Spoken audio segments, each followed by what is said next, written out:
All right, greetings, you curiouser and curiouser Herle Burly-ites. As we record this podcast, we are either on the eve of a federal election or on the eve of a federal election, as just about everybody expects Prime Minister Carney to call it in a matter of days. Poll watchers know that Mr. Carney seems to have resurrected this dangerous and ephemeral thing called hope for the Liberal Party. The numbers over the last 10 days seem to indicate that Canadians lean to Carney in an election seen as who can best protect Canada and our economy in a triple T world: Trump, trade, and tariffs. But I want to do a deeper probe of the data and situation today. What exactly is the current state of play? How solid is this new Liberal support? How are Carney and Poilievre currently positioned? And what room is there for other issues to creep into this narrative? I've assembled a crack pollster panel to have that conversation. David Coletto, Sylvie Paradis, and Frank Graves are here. David is the founder, chair, and CEO of Abacus Data and is one of Canada's best-known public opinion analysts and social researchers. Sylvie is a noted Quebec-based pollster. Friend of mine, worked together on the 2015 Trudeau campaign. She served as a pollster, data modeler, and forecaster for the Quebec Liberal Party for 13 years and was national co-chair of the 2019 Trudeau campaign for Quebec. And Frank, the famous, or maybe infamous, voice of Frankie, is the founder and president of Ecos Research Associates, one of my mentors and one of this country's leading applied social researchers. Sylvie, Frank, and David, it's election time, and my Herle Burly senses are tingling. So thanks for making the time to do this. Beautiful spring day here in Toronto. Same in Ottawa and Montreal? Yes. Yep. Beautiful. There we go. That's another reason for hope. So, listen, all of this has happened very fast, unbelievably fast, how quickly this turnaround has occurred. And I think it's probably left people a little bit confused. And there were differences in the timing of which polls got to this matter, which I think adds to the confusion.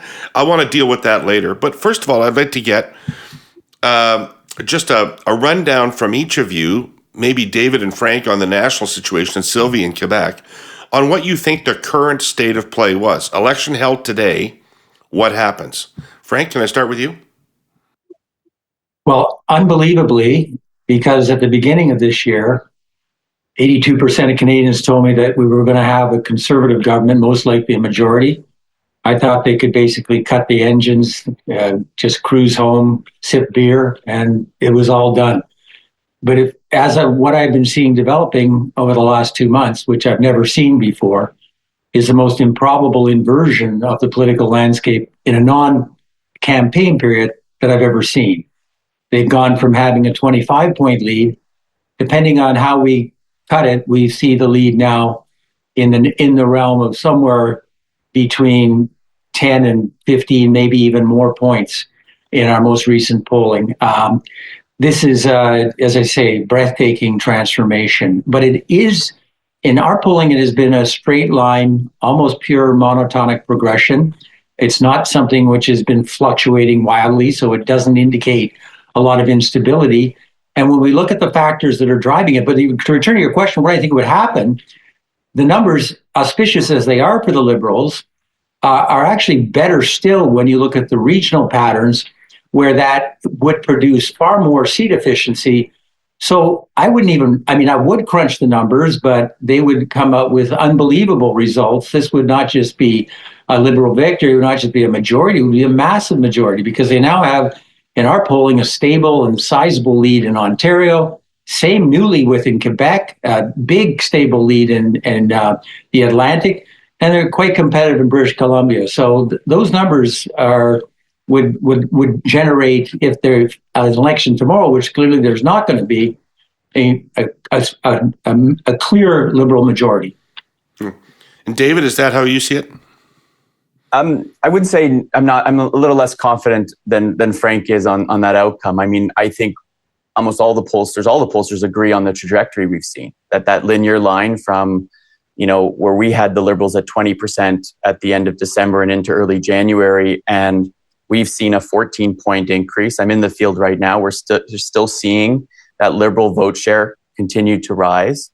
Where I'm less the momentum's there for the Liberals. There's no doubt that on almost every measure that we track, whether it's how people feel about the direction of the country, how they feel about the government itself, including Justin Trudeau, mind you, his approval numbers have gone up from hitting the basement, the week he resigned to a point now where it's still not great, but not as catastrophic as they once were, to even the issue set, right? In the course of 2 months, the percentage of Canadians in our tracker on top 3 issues who point to Donald Trump and his administration as an issue is up 24 points in 3 months, and is now 10 points behind the cost of living. So it's fundamentally reset, I think, both the mindset of the public in them interpreting politics, but also I think the dynamics in which the political choices are having to navigate it. Now, I'm not ready to say that I think the Liberals are headed towards a majority. But if these kinds of trends continue and Mark Carney takes this momentum into a campaign, and the Conservatives have as much trouble as they're having right now getting their footing in this shifting landscape, then I do think that the Liberals have almost as a 50% chance at the very minimum of pulling off a 4th victory. And I'm of the view that if that trend keeps going, it becomes a wave. And so I think the Liberals have a better shot at winning a majority than they likely do winning a minority, because I think we're at a tipping point in which, as Frank alluded to, not just small pockets of the country or certain demographics, but this kind of wave that washes over places that have been resistant to Liberals in the last 2 federal elections even. Right. So Sylvie, what's going on? What's going on in Quebec? I'm watching it with some mysticism. We're used to bumps and roller coasters like that. Remember the NDP in 2011, and I've been studying shifting voters' behavior for 30 years almost. Here in Quebec, people were kind of have a fatigue about the Liberals and Justin, but never as bad as it was elsewhere in Canada, especially in Ontario and even in the Atlantic. It was like probably over the past 4 years, it was more stable, and this is what was measuring in Quebec, than anywhere else in Canada. The Bloc was having a small lead, but you need to understand when we arrive in a general election and people need to make a choice. The problem is NDP and the Green and even the Conservative here in Quebec. The ground has never been very solid for any of them, especially NDP, which is clearly on the left side and nowhere except for one MP in Montreal. So I think that what we see now, but there's I'm like in between Frank and David in a sense that here in Quebec, the campaign will be heavy. Okay, it's all of the signs, I agree with them, and we're measuring all the same thing. So there was a shift in the ballot question, and this is major. It's both the Conservative and the Bloc in Quebec are uncomfortable with this new ballot question about who's better to fight for us against your 3 Ts. So, but the thing is, there'll be a French debate. Remember, let's just think about 2021. What happened? We were in a smooth, really, very easy campaign. And then there was this debate with a woman asking a question to Blanchette. And then it just ruined the 2 last week of the federal campaign here in Quebec. So we need to be very cautious about this campaign. I'm seeing exactly the same trends. Probably in Quebec, even stronger, because I do larger sampling than those guys on Quebec only, like more than 1,000. So in both the large Montreal area, in what's called Outaouais or near the Ottawa area, and some in the Eastern Township, and even the North Shore and the South Shore of Montreal, this trend is probably even more vigorous than anywhere else in Canada. So you have this question, but I think the French debate will be crucial over here, and also. Well, can I just stop you and ask you, Sylvie? Do Quebecers right now know that Mark Carney is an Anglophone with middling French? Do they know that? They don't really, but he looks, very different than Justin Trudeau was looking, and the problem is, would you trust the Bloc to defend yourself against Trump? Or look at Poilievre. Poilievre, over the last 3 months, he changed his positioning in Quebec 3 times. Now he has a new advertising stuff with even a new look and a new way of talking to people. So, and, people, they don't hear in Quebec, the trust thing about the Conservative and especially Poilievre is a big issue. So it's like a bit like, it remembers, we were in that campaign all together, my friend David. It's like 2015 where we won. When I arrived at the federal level in 2013, there were 34 Liberal MPs in Ottawa. I think you were there. And I told them, yeah, you know what? I think we can win anything between 30 and 40 in Quebec at the next general election. Everybody thought I was crazy. We delivered 36. So I think we're in some kind of a spot like that. But I'm like David, I wouldn't call it now. I need to see the campaign. I need to see what will be going on and how will the Bloc and the Conservative, look like. I have more faith, let's say, in the Bloc than the Conservative, because the Conservative give them like the 10 seats they usually get.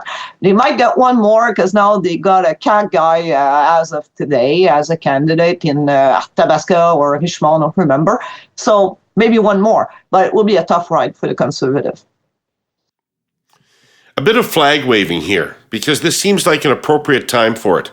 That, friends, qualifies as an understatement, for all the obvious reasons.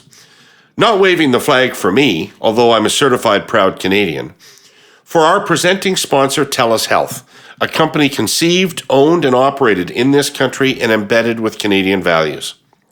Their MyCare platform, available in Alberta, BC, and Ontario, is transformative. Primary, publicly funded healthcare in the palm of your hand or on your laptop. And it's a note-perfect expression of those Canadian values. I spoke last week about the how of MyCare. This week, the why.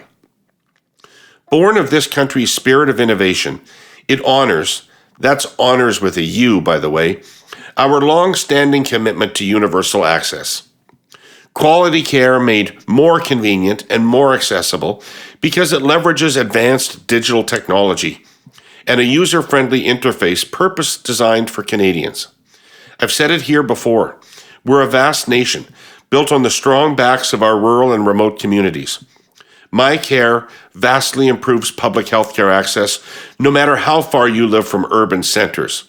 It's spelled CENTRES, by the way, and it's growing. It features multilingual capabilities because we're a multicultural society. It provides physical and mental health services 365 days a year for the 1 in 5 Canadians who don't have access to a family doctor.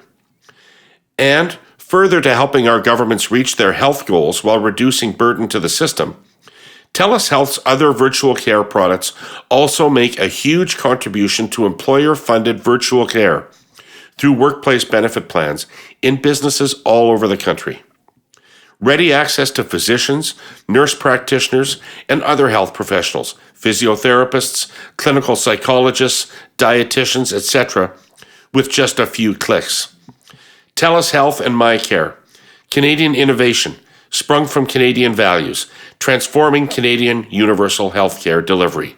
From A to, you guessed it, Z. So I want to delve a little deep, before we get into the election and what might happen, I want to delve a little deeper into some of these numbers.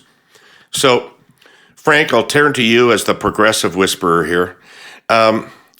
One of the first things that happened when Trudeau left and Carney emerged is the thing that I could tell in the polls. Before any conservative voters moved, the NDP vote collapsed to the Liberals. Why did that happen? Okay. First of all, I just want to clarify, I'm not predicting a Liberal majority at this stage. Yeah. I gave you the proverbial weasel if there was an election tomorrow. I think it looks highly likely, but I'm not predicting. I'll take my time to see what happens because campaigns matter and there are always going to be events. But if we go back to the beginning of this year, we had the Liberals at a historical nadir of 19 points with the NDP 1 point behind. That, since that time, we've seen the Liberals go up to a 6-7 year high And meanwhile, the NDP have gone down and down. So that parity position they're like 30 points behind. This is a massive shift. And what we've seen fueling the Liberal rise is a siphoning of all of the progressive vote from the NDP, some from the Bloc, some from the Green Party. And what the key driver appears to be is nationalism. And I'd like to talk a bit about that because we see four factors at play. One was Mr. Trudeau's announcement of his departure, which had a modest but tepid effect, which we started seeing happening in early January, mid-January. Then we saw Mr. Carney entering the race. There was a fair bit of enthusiasm. His coming out party went better than expected, and that had another impact. But by far, the third and most important factor was a cavalcade of madness coming from President Trump with announcements of annexation, announcements of tariffs. And I think even more broadly, the whole kind of regime, what it was doing, we're going to have Gaza turned into a resort. We're going to give away part of Ukraine. All of this provoked a recoil in open, progressive Canada, and it consolidated. But it also produced a 20-year rise high in attachment to Canada. Attachment to Canada had reached an absolute lowest point in 35 years. And I've been tracking it very carefully, including having the dubious pleasure of beeping the cabinet 2 days after the referendum back in 1995. And the attachment levels were immeasurably higher. There's a really interesting story going on in Quebec as well, where attachment to Canada right now, still not as high as attachment to province, but it's the highest it's ever been in our polling. And Quebecers are the most averse to Trump, most likely to say, I've changed my consumer behavior, I'm not going there, I'm not buying that stuff. And they didn't really think Mr. Blanchet, who was at 40 points in the poll in January, has plummeted. I don't think he's seen as the best card for responding to this. So the key engine of this response has been a rise in nationalism, concerns with economic and cultural sovereignty, and it's really produced a dramatic. And finally, the fourth factor was that Mr. Poilievre has had trouble pivoting for a number of reasons. First of all, he had a very disciplined and effective campaign, which was running for 3 years. Trudeau bad, carbon tax, everything's broken, and all of a sudden, that narrative didn't fit this new salient question which had emerged. So first of all, he has to pivot, which is hard. When you have had such a successful campaign, it's difficult to abandon. But the second thing, he's compromised because of those supporters for Mr. Poilievre, and we've tracked this, for Liberals, NDP, and Bloc supporters, approval rates for Donald Trump are 1%. They're not a bit higher for Conservatives. They're 28 times higher, and even still higher for the People's Party. So he's got the difficulty of pivoting, but also the fact that he's been sort of saying, well, Canada's broken, and he's been kind of tapping a lot of the same sources of ordered populism, disinformation, anger, and so forth, which have propelled Trump to his victory in the States. So it's really, I think, put him in a very difficult position. We'll see if he can climb out. Sylvie, is the Bloc's problem in Quebec? I find this very funny. Have Quebecers decided that Trump is a greater threat to Quebec than English Canada, and therefore the Bloc is not the relevant party? Is that what's happened? That's not what it is. You need to be very careful with this thing about nationalism. I find this very funny, and Frank, sorry, but I've been playing in that motion picture for 30 years now. I think that for me, elsewhere in Canada, people from Moroccan are experiencing what Quebecers have been experiencing in Canada for 50 years. So you don't like it, eh? It's not funny, and you don't. So this is where and I've been doing qualitative research on that fairly recently, my friends. So that I wouldn't conclude that now those numbers we are just enjoying being part of Canada. That's not all of the story over there. So there's a problem with this nationalism. It was like a shock, and it got heavy, all over the place coverage from both the social media and the traditional media in Quebec. Hearing like Mark Carney talking about Maître chez nous, which comes from Jean Lesage in the 60s, and all of those Quebec's MPs like François-Philippe Champagne, Mélanie Joly, talking about nationalism and sovereignty and all of these, people in Quebec, more than anywhere else in Canada, they understand what those words means. And all it is. So the difficulty for the Bloc is a question of who's the best at protecting us against your treaties. So, and how would they do it? Now, over the past 3 weeks, Blanchette said, sovereignty is not, or independence, it's not really our, priority now. Then he pivoted. It will come back stronger than ever. So you have a problem over there. But just, I don't want to be the black sheep over here, but 2 days ago in Terrebonne, Parti québécois had a huge by-election win. And of course, the participation rate was low at 37%, but they got 52% of the votes in Terrebonne 2 days ago. So you need to be very careful about political landscape, especially in Quebec. I think the Liberal, where there's never been as bad as anywhere else in Canada for the past 2 years or over the last, let's say, 18 months, the pivot is good. But people need to get in touch with Carney. But when you look at competition, it's always like that in politics. Who are you running against? You're running against Blanchette and you're running against Poilievre. And of course, you're running also against Singh and against Green and all. You almost forgot his name, didn't you? No, I didn't. I just wanted to use Mr. Singh as I'm being polite. So, and you also have Maxime Bernier, who's from Quebec. So, but the thing is, that's what I'm telling you. It's a tipping point. I agree with David, and you need the trend to continue to be solid. But anything can happen in a campaign, especially in Quebec. Anything can slip, and you have debates and you have questions from elsewhere in Canada. I think if the Liberal or any party can keep it very narrow on the ballot question about protecting us against Trump, it will be an easier ride if you try to campaign on other issue, except for the traditional liberal issues or progressive issue, as Frank called them, it will be tougher. So it is a matter of fact that working in isolation not only endangers mental health, but is also far more likely to drive you to self-harm than some of the other, more collegial ways people make a living. Scientists have evaluated this. The U.S. Centers for Disease Control and Prevention conducted the largest ever study of the subject a few years ago. It concluded that farmers, lumberjacks, and fishermen are most prone to taking their own lives at an alarming rate of 85 per 100,000 people. That is 10 times more than those at the lowest end of the scale, people who work in proximity to others. The Canadian farming industry, as you can probably imagine, is deeply concerned about this. So is our sponsor, CN, which has a long history of working with Canadian farmers from coast to coast. In any case, the focus of Canadian Agricultural Safety Week, which begins March 16th, is mental health. The message to farmers is, take care of yourselves. Don't let yourself become isolated. Reach out to friends. Deal honestly with negative thoughts. And remember, there is never any shame in asking for help. Please, ask for help if you need it. Look, let's face it, these are stressful times, times of negative thoughts for all of us. But as the old wisdom teaches, this too shall pass. CN regards Canadian farmers as vital, cherished allies. It is committed to helping them get their crops to market smoothly, efficiently, and safely.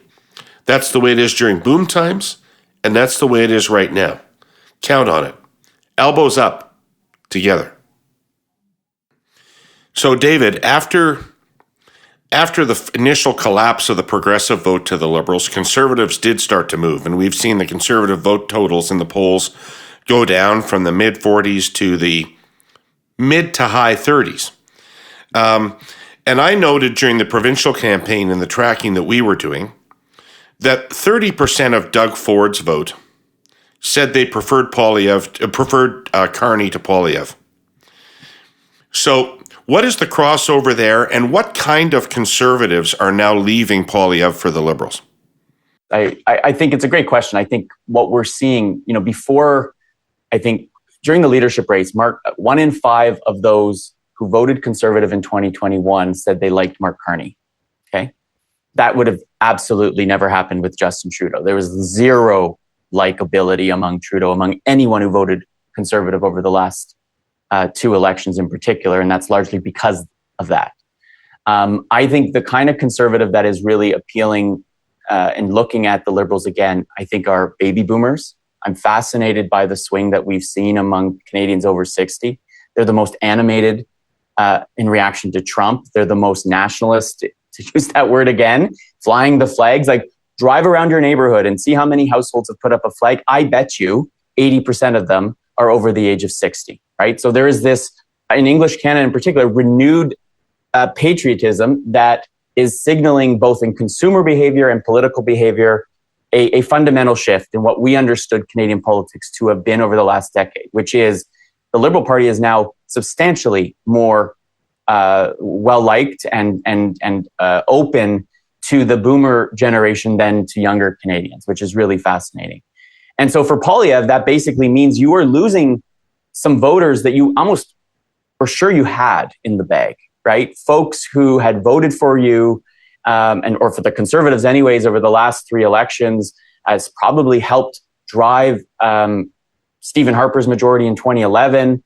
And today now say, well, look, we've known for the last 2 years, they were slightly less likely to say the cost of living was important to them. These are folks who likely have, if they're well off, have paid off their mortgage, aren't as sensitive to some of the cost of living pressures that middle-aged and younger Canadians were feeling, but are deeply threatened by Trump and are paying attention to it, right? Are watching constantly the news in a way that someone under 30 is not. And so they are mainlining every day the chaos that's coming out of Washington, and it's, I think, affecting them. And so when you look at that group and then you say, how did they vote in Ontario? Well, they were very much the same voters that were attracted to Ford's, I'm going to protect the province, I'm going to protect you, I'm going to stand up to Donald Trump. At the same time, though, I think as being very compassionate in a way and understanding of what the uncertainty that Trump was creating was doing to people in the province. And so I think that's really important. I think, David, one other factor that's I've noted in the most recent surveys we've been doing is just the swing in enthusiasm that we've seen, right? At the end of 2024, good luck finding a Liberal who is willing to say, I'm a Liberal these days, right? That I want to fly that flag. I did it in a bar in Regina over Christmas, and I barely got out alive. You got out. You're here with us, barely, right? Today, in the survey I'm in the field with right now, Liberal supporters are saying they're more likely to wanting to get out and vote, right? They're engaged, they're enthusiastic, which I think, helps explain some of the differences we're seeing in some of the polling results based on methodology. But I also think it's shaped the narrative. The Conservative vote is now becoming more sheepish in a way, right? And I think it's because they don't like Donald Trump, most of them. They don't like what's going on. And so they are being constrained in their political preferences. And maybe, like they did in Ontario, many of them stayed home. David, you highlighted this on your other podcast about how those voter models that looked at intensity were more accurate than the ones that looked at everything, because actually Liberal and NDP supporters in Ontario at that provincial election were more likely to come out and vote, and that's what ended up happening in that campaign. Right. So this takes us to the essential question, though, of Canadian politics. And Sylvie, I'd like to hear everybody on this, but Sylvie, maybe you could start us off, which is, okay, so Trump came along and he threatens economic destruction on Canada, and he threatens to annex us. And that, of course, changes the conversation in Canada. That's obvious. What's less obvious is, why is that so much to the advantage of the Liberal Party? So how are the Liberals and the Conservatives positioned in people's minds such that when Canada came under threat, the answer became the Liberal Party, not the Conservative Party? In Quebec, firstly, you were talking about the turnover of voters and the enthusiasm about voting. There's one factor in Quebec that will, made a big difference in the results. Like in 2015, women are very enthusiastic about the Liberals now, and they vote more. and they're more reliable voters than any other voters category. And the older they are, the more reliable they are. So we're seeing, David, here exactly the same thing you're seeing in Ontario with boomers, but especially with women in Quebec. I think there was already a trust issue with not the Conservative as a whole as a party, I shall say, in Quebec, but more about Poilievre himself. You know, this style, and here the conversation in Quebec and maybe most of the, let's call them the traditional media, are more progressive.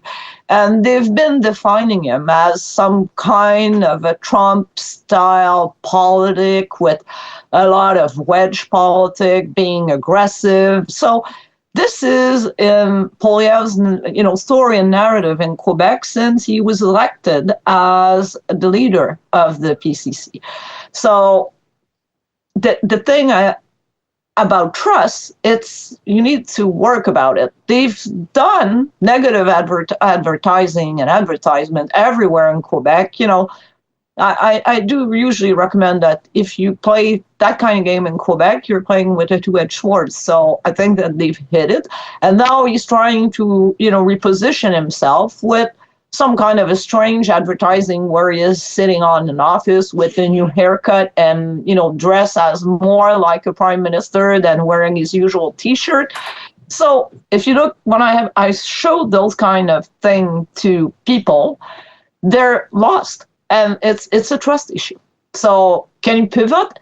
Can he run a good campaign? I'm sure about it. He's capable of campaigning, but this trust thing, and what's the news about them in Quebec today is that they won't take any reporters, journalists, media people on either their bus or because they don't have money. That's a joke. They have the largest, campaign fund in Canada. And this was very badly covered, of course, by the media here in Quebec.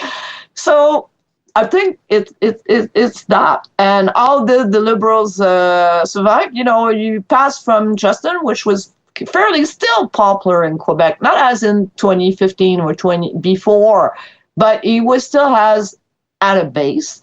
And now you change with a man that looks very serious. His resume was widely available and discussed and analyzed everywhere, both on social media and traditional media here in Quebec. So I think people, it's again about trust. They look at him, he looks serious, and he has this tremendous track record. So there you have it. It's not that complex, I think. David, you had your hand up? Yeah. I'm just going to build on that. I think, if I'm going to use some analogies, right? Pierre Poilievre for the last 2 years has been that trial lawyer in that courtroom, litigating the case against Justin Trudeau and the Liberals and connecting with the jury, the voters at their level, which was scarcity. Things I need in my life, more expensive, hard to get, housing, healthcare, the general cost of living. We needed him to convince us that the outcome we wanted was to get rid of Trudeau. I think Mark Carney, it's not the Liberal Party as much as it's Mark Carney right now, is that oncologist, okay? That oncologist who we look at and says, this is the best oncologist in the country, and I have a disease that might kill me, and I need somebody to hold my hand and tell me it's going to be okay, and I've got the best medicine for you. And I think that is a precarity mindset that's set in, different than scarcity. We're more fearful than we are angry. And the result is we're looking for a different type of leader. And I don't think Pierre Poilievre spent nearly enough time convincing us why he should be prime minister over the last 2 years, as opposed to why Justin Trudeau should not. And I think he found himself now in this position where he can't figure it out. And it's too late. And in fact, on paper, he may not be able to make the case because he's got 20 years in the House of Commons with very little executive leadership experience. And Mark Carney has zero experience in the House of Commons, but the sense that he has the experience that the country needs right now. And I think that's the split we're seeing as voters make their assessment of these two individuals right now. Frank, what's your take on that? On the curse of politics, I've been very critical over the last 10 years about the Trudeau government's, what I considered to be anyway, their abandonment of the Liberal Party's positioning as the Party of Canada, as the National Unity Party and the party that loved Canada and, embedded all the colors in our colors and all the symmetry to that. But now it appears that it's possible, at least, that branding still exists for the Liberal Party. So what would you say? Is it a pure Carney thing? Is it a pure Poilievre thing?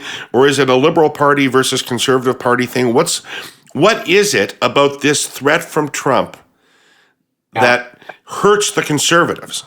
Yeah. Well, first of all, I'd like to say that I think Justin Trudeau's aversion to talking about nationalism rooted on some concerns about the type of nationalism, more chauvinistic nationalism that was infecting Europe, really was ill-fitted what the type of nationalism that we had in Canada, which was really not rooted in ethnicity. It was not rooted in a common history as much as it was rooted in a dialogue between citizens and the state, what's been called state nationalism, the dialogue in form of building railroads, CBC, multiculturalism, and so on and so forth.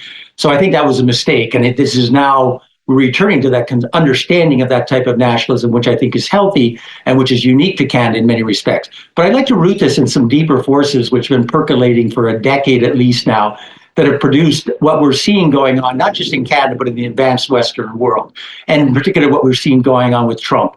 We did some work, and others have done lots of work, looking at how would you explain the improbable things like Brexit and Trump. And we pulled in those in the United States as well as Canada, and found that dusting off an old tool, which was an index used and initially developed by Theodore Adorno to explain what was called right-wing authoritarian populism. We don't like that label because it pathologizes people. But asking simple questions about child rearing, only 4 of them would eerily predict how you voted in Brexit for Trump and how you voted in Canada. I've published in peer-reviewed magazine journals on this topic. It's the most powerful predictor which sorts the population now not so much into left-right, into an open ordered axis where the debates are not about, do you want lower taxes or bigger or small? It's, do you want to pull up the drawbridge, turn back the clock, make things great again? And it's driven in ways that have polarized us. And lately, and I know David studied this as well, it's been reinforced and exacerbated by levels of disinformation, which are improbable, which are infecting this level of the political landscapes we've never seen. For example, just in the United States, 52% of Trump voters believed that Haitians were abducting their cats and dogs and eating them. Well, that sounds ridiculous, but it's a pretty powerful motivator. I better get out there and vote or they're going to eat muffy. Now, what we found, though, is that the new divisions in Canada and the Conservative constituency is a two-headed beast. It was about 25% of all voters really look like Trump voters. They share this type of personality orientation. They're heavily disinformed. They're massively more likely to support the Freedom Convoy and so on and so forth. But to get to the 45% number they were at, they attracted a lot of lapsed liberals, what we call status quo conservatives, and they don't share this intense institutional mistrust. They're not climate deniers. They don't like the convoy and so forth. So they were always this sort of tenuous internal tension, and now in looking at what's going on in the South, it's not just the specific threats of annexation and tariffs, which are formidable. It's more an overall, that looks like that type of path we're on to, this sort of populism, which is, anti-intellectual, angry, and, anti-vax, all of these sorts of things. And I think this has caused a recoil in what were previously the kind of complacent and almost despairing open majority thought, no one's really listening to us anymore. And I think that's really a critical factor. And I think what Mr. Poilievre's difficulty is how does he kind of sustain that constituency of status quo conservatives, lapsed liberals, and so forth, who don't share a lot of these populist tendencies, and this is the same problem in some respects that O'Toole had in the last election with very different variations. So I think it's really important to set this in the context of some of these broader, really profound shifts that are going on in advanced Western democracies, because we're experiencing them. And we see that Canada, and this heartens me, despite all the gloom and division that we're seeing, that this might be a more healthy response. And we're seeing this being provoked in other places like Europe, which are responding to Trump. He maybe is resuscitating this kind of open side of the spectrum in ways that may not have happened without this cavalcade of madness that's emanating daily from the United States. So I just throw that in to give it a deeper sort of historical perspective, because I think these are very powerful forces. And by the way, disinformation is by far my best predictor of how you're voting in Canada, measured by a basic set of things, whether you think this is true or false, which and clearly they're not. Anyway. Very interesting. Thanks. It has come to my attention that I, Gary, the AI-generated voice who shills for air quotes media, am not popular with our listeners on YouTube. Or should I say one listener goes by an alias of cutlery and soiled clothing. Well, suck it, Fork Laundry. This one's for you. Actually, Forky, it's a proposal for everybody and you're gonna like it. Advertise on air quotes pods and you can get my nauseating voice off the air. Because your message will be read by one of our influential and human hosts, David Herle, Kate Hammer, or Mike McDonald. Or just record any piece of creative in your ad agency's fancy production studio and send it to us. Either way, you'll be reaching Canada's most influential listeners at this crucial intersection of politics, and who knows what the fuck happens next. Trump, a new prime minister, new economic policy, a whole new world order. Baby! My data points are tingling. Curse of Politics, the Herle Burly, and Hotel Pacifico have the ears of cabinet ministers, elected officials, and the political class, leading journalists, the C-suite, and tens of thousands of engaged Canadians. Prime influence time. So let's do Forky a solid. Email us at contact@airquotesmedia.com to get rid of Gary and get your message to the decision maker. All right, let's look ahead to the campaign and how it might unfold now. David, let me start with you. I'm going to cite a pollster who's not on this panel. I saw some data from Angus Reid the other day that asked head-to-head Poilievre and Carney who you trusted more to handle a number of issues. And Carney was ahead on all of them. And on most of them, he was ahead by more than 20 points. So this tells me that the Liberal lead is likely to widen yet. What do you think? I mean, I think you want me to cop out and say maybe, sure. It absolutely could. On the other hand, if people come to believe that what they believe of Mark Carney is not true based on the campaign that they start to pay more attention of, it could move very quickly the other way, right? And I think that's the real risk if I'm advising the Carney campaign, is that in a very short period of time, we have inflated this brand and this image of you that is not rooted in a deep understanding of who you are as a person, of where you come from, of who you surround yourself with or have over the last number of years. And so I think, yes, I would say that's why I say that I think this could be a wave on the one hand, that this could just sweep over everything and you could see Liberals winning in cities like Calgary and I don't think Regina, but you never know in this world, right?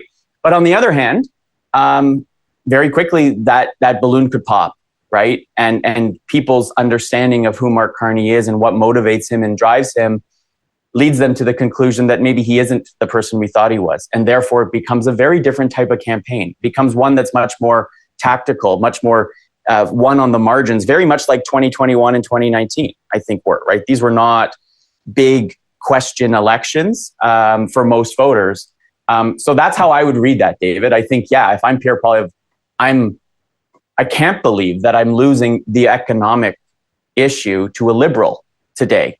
But this is not a normal Liberal. This is like Paul Martin was when you were, advising him. This is somebody who has built his whole brand around the idea that I know how the economy works. And it doesn't hurt when Doug Ford says, this man is the smartest man in the world around numbers, right? So he's got these validators that are outside of the normal world of validation that you'd expect a Liberal leader to be getting. And that's helping build up that brand even more. Sylvie, you're both a pollster and a campaign operative. Yeah. Look into your crystal ball. If Carney were to lose this thing now, how does he lose it? It will need a major train wreck, catastrophic event to lose it. Maybe it will be tough to achieve a majority government. But let's look at Quebec on the issues you were referring to when asking the question to David. You have issues like women's right to choose, which are fundamental here in Quebec. and no woman will make. I've been kind of involved in 2015. I've been criticized a lot in 2019 by campaigning on those women issues, and we did deliver what we had to deliver in Quebec. So you have, more like, not top of mind issues in the actual context with the craziness with Trump, but those are always there in Quebec. You have major progressive issues where especially women and younger voters can't compromise on. So I think he will need to do a decent, he doesn't need to win the French debate. People, are very understand that this is not his mother tongue, that he's just got there, but, he's fairly, like, let's say, average in French. The problem is he's facing like Blanchet, which is a mother tongue, then Poilievre, which is now really good in French, and even Singh is not that bad. Then, he needs to be average over there and not to make too many mistakes, because in campaign here for both, social media and traditional media, if you just fall on something, then it becomes, it ruins 2 or 3 or 4 or a week of campaign. So it would need a major problem or a major scandal from the past, which, I have no reason to suspect anything. This guy was a bank. Don't even whisper it, Sylvie. Don't even whisper it. No, but that's what I think. The Conservative have been trying this with Brookfield Management, and, it doesn't work. Then they tried to link him to Trudeau, Carney, Trudeau government. Doesn't work neither. So, it's kind of strong what's going on now.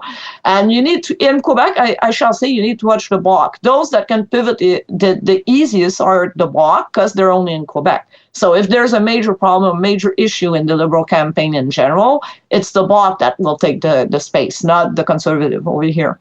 Right. Frank, do you see a vulnerability in Carney's positioning that could cost him this? As what is the expression, events, dear boy, events, we never know what can happen. I mean, we would not have predicted how things have been transformed 2 months ago or 3 months ago in Canada. But on the trajectory, barring something utterly disruptive, I think it's, in my view, unlikely the Conservatives are going to get back into the game. I do think if there's any threat to his to a majority or maybe even a stable minority, it would be the NDP, because I do think if he continues, if he puts emphasis on fiscal rectitude, tax cuts, which are not particularly well received by a lot of those progressive voters, there's much more higher priorities, then I think he has the danger of kind of maybe reinflating the NDP fortunes, which basically are coming out in almost exact proportion. They go up, he goes down. So I think I would be mindful of that threat if I were him, along with some others. But I really see that the Conservatives, unless, to me, and I look, by the way, I've been looking at advertising in some of our diagnostic work, and there's no question that the public are far more aware of the blitzkrieg of advertising emerging from the Conservatives, have a much bigger war chest.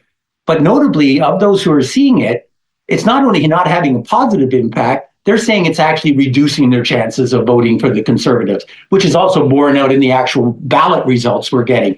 So they have to, now there's, there was also sort of the Democrats had a massive war chest of $10 billion and squandering it without good effect. So I think maybe that isn't going to be as big a factor.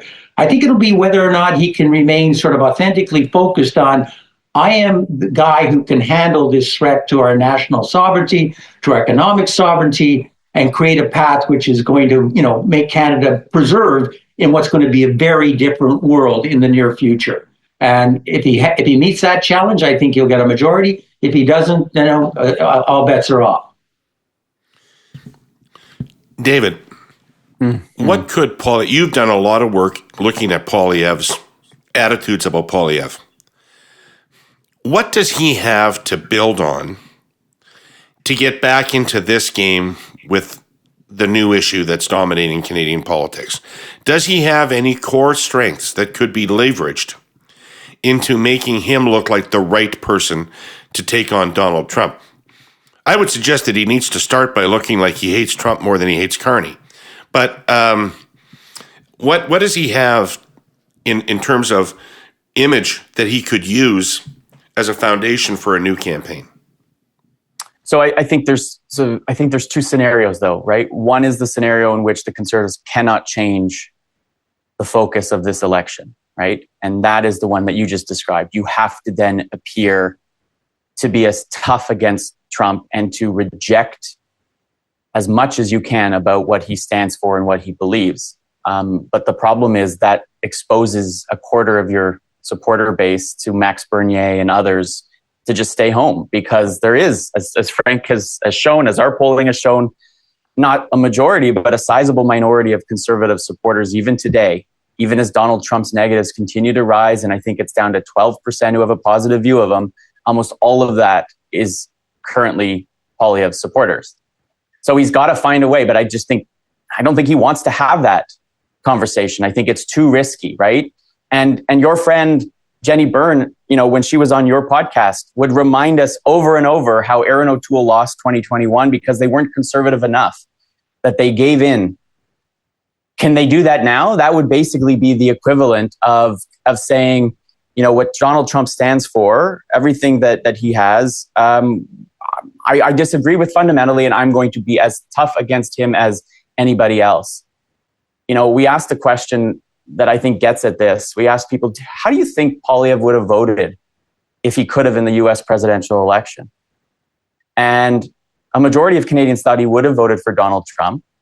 A quarter weren't sure, and the rest said he would have voted for Kamala Harris. But the difference between believing he was a strong supporter of Trump or just would have voted for him and maybe didn't love everything about him completely changed the way you saw him and therefore your political behavior. Okay, so that's a scenario one, David, and I'm not sure there's much he can actually do given the complexity and the wedge that exists. And Frank, you mentioned, the 2021 campaign. I think vaccine mandates was the wedge that split the Conservative coalition in 2021, and Donald Trump's doing the same thing today.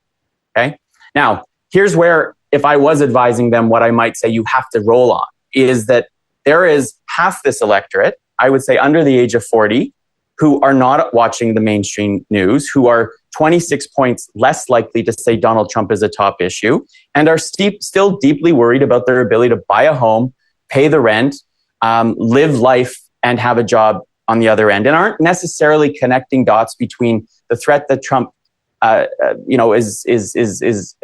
is offering or is inducing to those outcomes, right? So if Pierre Poilievre is now in a place where he can't win 200 and plus seats, he can't get to 45% of the vote, how does he get to 40? And how does he keep the Liberals at 32? The first thing I would say is you should loan the NDP $10 million and let them shoot, rockets over at Carney, because maybe they can litigate against Carney better than they can, would be the first thing I'd say. And do it now, and literally have 3 days before the writ drops to spend all that money.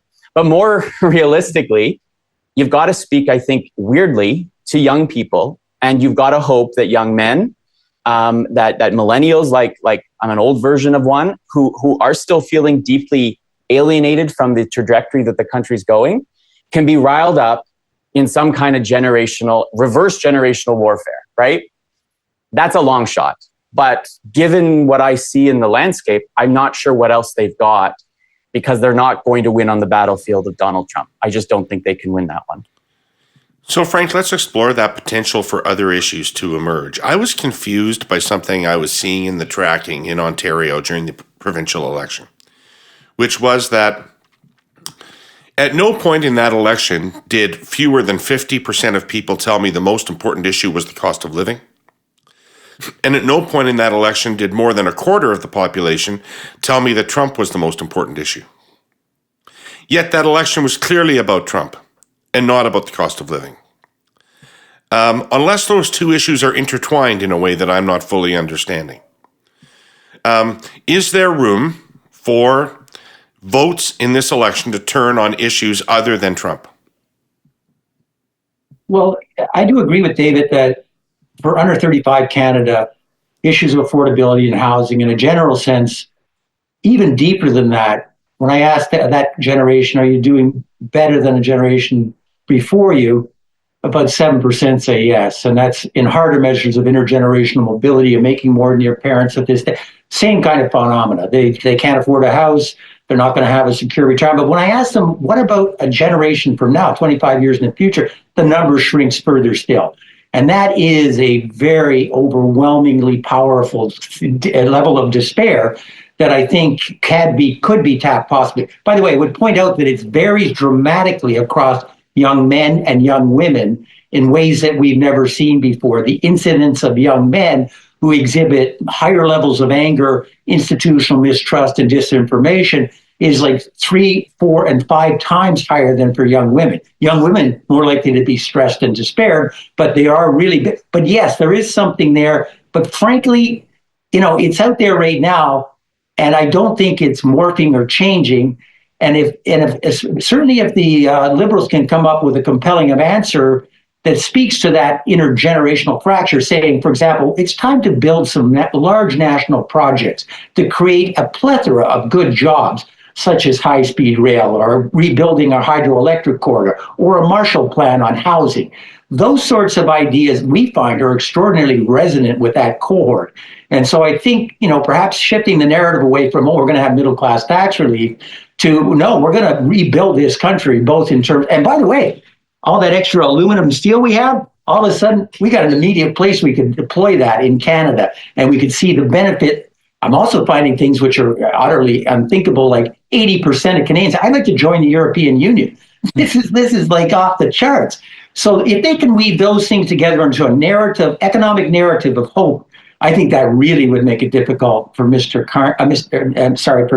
Poilievre to get back in the game. Not impossible, but really difficult. But I agree that if there is an issue which has that kind of emotional, visceral resonance, it is the affordability and intergenerational unfairness issue. But I'm not sure it will be able to penetrate the level of engagement that's going on with the other big issues surrounding Trump. And unless he disappears, which he's not going to, or starts acting rationally and sanely, which would take a lot of the wind out of the sails for the Liberals, I can't see this really reversing right now. I can see some changes in terms of, where the NDP might go, but I think the Conservatives are going to be very hard pressed to turn this around at this stage. But I agree with the advice that David would offer. That would be the same kind of advice I would offer them as well. Not that they're calling me regularly. Sylvie, do you have any advice for the Conservatives? I wouldn't have, elected that leader if it would have been me, but that's them. I'm not a conservative. I won't hide. I'm liberal, and that's fine. But I'm not involved actually at the federal level, and I don't plan to be in the near future. What I see, though, as one of the partly issues that made it, easier for Carney in Quebec is the trip he did in Europe. This international ease and way of working is something very, appealing to average Quebecers. So I think that this is a way of differentiating himself from Poilievre again. For the Conservative, I agree with David. You have, younger, angry voters. The thing is, the problem you have with this type of voters is bringing them to vote. So you need tremendous efforts to bring them on election day. If it's nice, they'd rather have a beer. Also, I think from both David and Frank comments on that, I've been doing a lot of research on heavily online and to see what's going on. I think education is one key variable that will take more and more places in the future. I've been saying while I was, doing active politics that I think we should invest more, and education is the issue of the future. I think what we see now, especially in the States, at some points in the UK with the Brexit, is you have a total breakdown in the numbers when you sketch it with education. The lower your level of education, and of course, it doesn't help if you don't have any education. You have a very tough way of making your life and making your living. So it's intertwined. So here in Quebec, what should he do? He should try to look more natural and more appealing, not that, a street fighter that wants to kill everyone. But it's tough. I don't think I agree with Frank and with David. I think it's a very short time, and I don't think they can do really anything about it except run a perfect campaign. That's it. Okay. Will all of you give me a reality check if I'm due one? But this week they tried to resuscitate the carbon tax as an issue by promising not only to eliminate the consumer carbon tax, which Carney had already done, but to eliminate the industrial sales tax, the industrial carbon tax. So I get it in the sense that they're trying to still have a conversation about taxes and about environmental taxes. But all of the climate change polling I have ever done has told me two things. One of which is people don't want to pay any personal money to solve climate change. And two, that people think big business should be largely responsible for dealing with climate change. So are they not on the wrong side of this issue now? Have they not brought it back in a way that they're on the wrong side of it? Yeah, right. Especially here in Quebec. Especially here in Quebec, and we still have it. So, and I think even in Alberta, I think I would say half of Albertans probably think that the biggest emitter should be paying. Yeah. Even though I don't want to your point, David. No, I'm 100%. You don't need a reality check on that one. You're fully there. I agree. They're digging a dry well with that one, just to mix metaphors. No, the thing is, why? Why are you trying this? I know that they're doing a lot of research and polling. So where is this coming from? No idea. No. Okay, not from the data, apparently. Okay. I'd like to wrap up, you guys, with just a little primer for our viewers about polling, because they're going to be inundated with it. This is now a business with no barrier to entry whatsoever. There's so many new companies. Every day I see a poll from somebody I've never heard of before. And people are going to be seeing more polls in this election than they've ever seen before. And I'd like to give them a little primer on what they should look for to discern what the poll is really authorized to tell them. But I'd like to start, because I'm sure people are curious. Frank and David, what are your respective thoughts on how you generated different results at different times, but seem to end up in the same place? Mm-hmm. Oh. I don't know which one of you wants to go first, but let me jump in. I think the fact that we have what we call equivalent and everything comes out the same is important. Although when you're going through election and people want to know if there's any twists and turns, you want to have agility and ability to say, we have been doing large samples every day now for the last 6 months, and about 300 cases. So I think a lot of it is just the recency of the data that we've been putting forward, which appears to be jarringly different because a lot of the other data has been assembled from a period in time earlier with fewer cases and so forth. So that's the principal thing. But the second, I think, we like, people say, oh, it's IBR versus online. No, I've done random controlled assignments experiments, which I've presented at international conferences recently, that show we get exactly the same results with our probability panel as we do from our IBR. So I think the issue of whether you're selecting with a random process with a non-zero probability of people appearing and not inviting themselves is extraordinarily more expensive to do, which is why it's not done that much. But it does have certain types of advantages, I believe, in my opinion.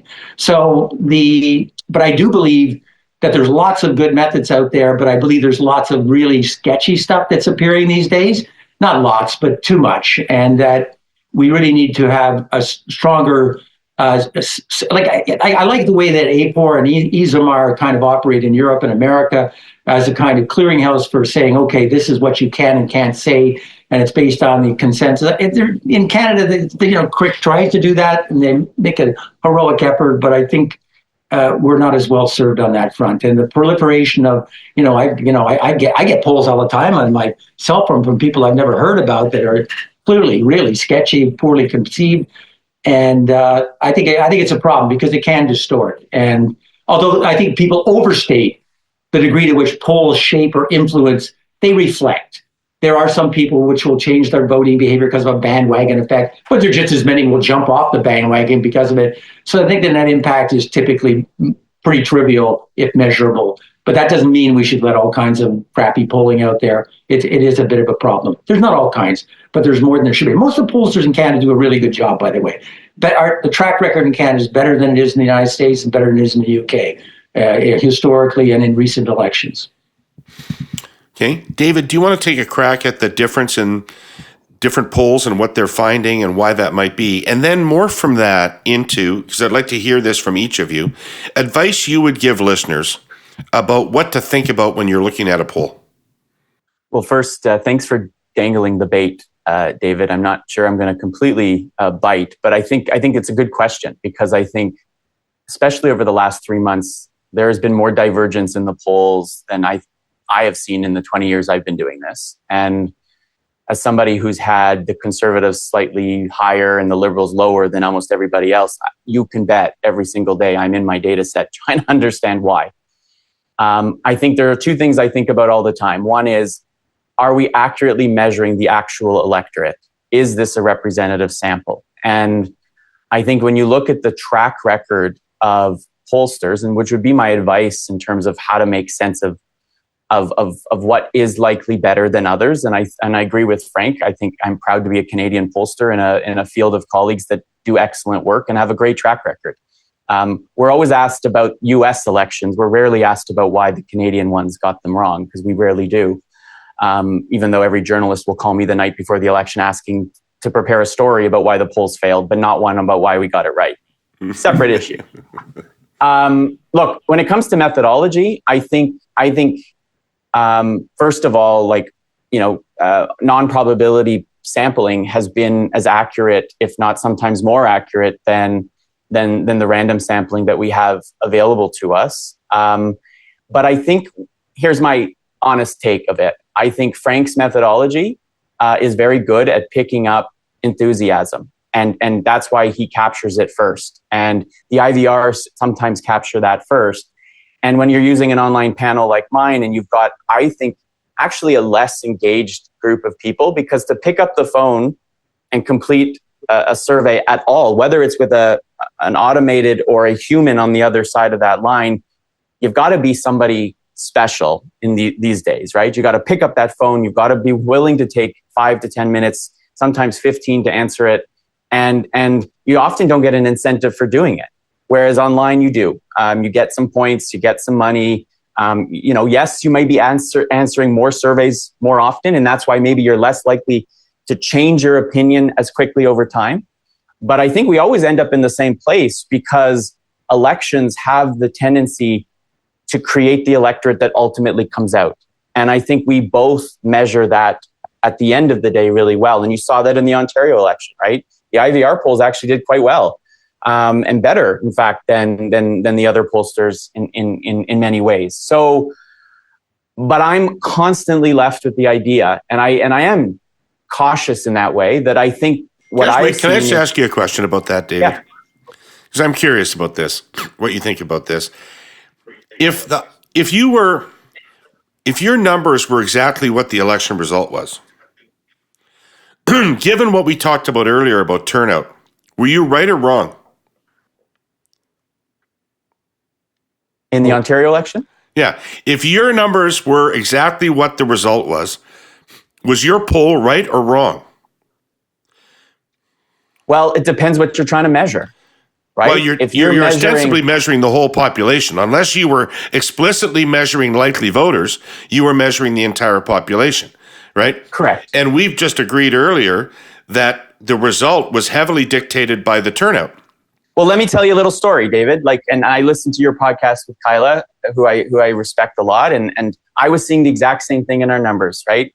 I got in shit by the polling aggregators because I put two numbers out during the Nova Scotia election. I put, here's our overall number and here's what our likely voter number is, right?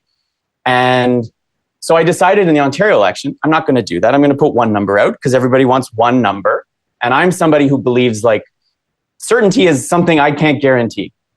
So I opened up my data set when I got my final data for the Ontario election, and the overall, the committed vote number was 45 Conservative, can't remember the exact numbers, not far off.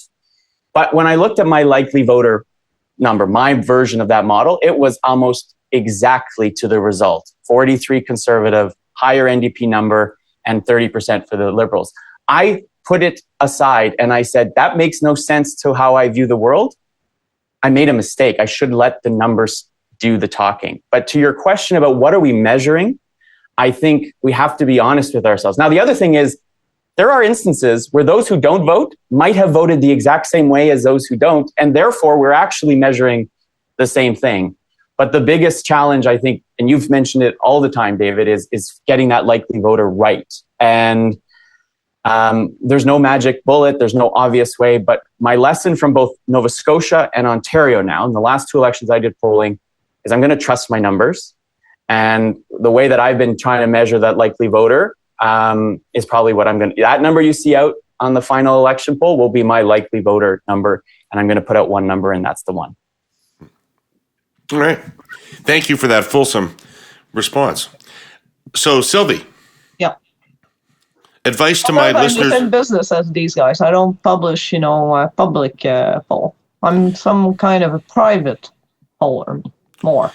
Right. So, but if you're advice to my listeners or viewers, if you if you log on to whatever website you log on to and you see a poll from X, Y, and Z company saying this, I mean, sample size, methodology, company, what would you suggest that people look at to filter out what's real from what isn't real? I think for an average person that sees something popping on social media or online, sample sizes, you don't want something with 5 completed questionnaire.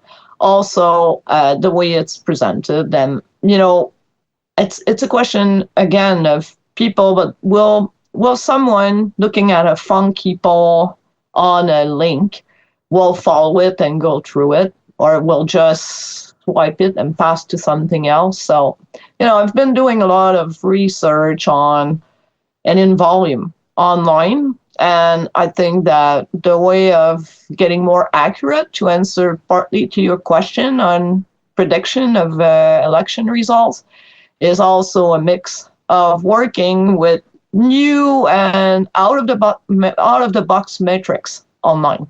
I've been doing a lot of stuff on that, and I shall say I'm quite accurate. And voter turnover, let's take the 2015 election at the federal level in Quebec. 33% of voters decided who they would vote for in the poll the day of the election. That was 1/3. This is fairly common behavior here in Quebec, especially at the federal level. So how can you predict when you have like large chunk? Will they turn out to vote? That's the first question. And then who will they vote for? So it's tougher and tougher, I think, to predict accurately. You will see. But I think on average, these guys are doing a tremendous job. You haven't seen stuff like we're seeing in the States or in Europe or even in Australia. And I've worked abroad a lot. It's different. In Europe, you have rules that pollsters and firms needs to follow. We don't have this here. But I think they're doing a tremendous job in public polling. All right, Frank, last word to you. I just want to preface it by saying on sample size, folks, the thing to pay most attention to is regionals. And I would suggest to you that you're not going to see very many polls this election campaign that will give you a reliable outcome for any region except Ontario. Yeah. Let me begin with that, because I with trepidation always put my regionals out, although I've eliminated the hypothetical Saskatoon thing, which is an abomination, both because the sample size is too small and because they don't look like each other anymore, if they ever did.